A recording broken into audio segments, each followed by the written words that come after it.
আকীদার ক্ষেত্রে কোনো ছাড় নেই। যেমন মুহাম্মদ রাসূলুল্লাহ সাল্লাল্লাহু আলাইহি ওয়াসাল্লাম, তিনি কি মৃত না জীবিত? বলেন। মৃত বলতে হবে।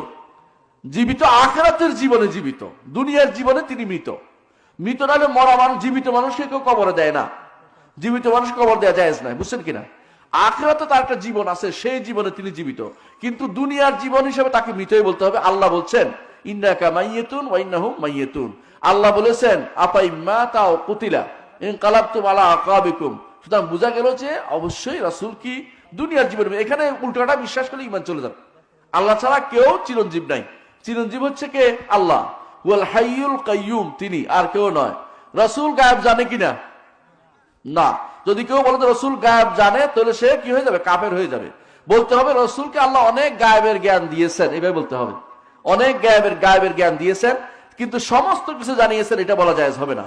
কারণ আল্লাহ তাআলা তার কাছে 5টা জিনিস রেখে দিয়েছেন, সূরা লোকমানের শেষে এটা আল্লাহ বলে দিয়েছেন। সুতরাং সুন্দর করে কথা বলতে হবে, বুঝিয়ে বলতে হবে, কিন্তু এখানে ছাড় দেওয়া যাবে না যে হ্যাঁ জানলেও জানতে পারে, এটা বলা যাবে না। এখানে একটা কথা হবে, কারণ আকীদার ব্যাপারে 2-3 মত হয় না।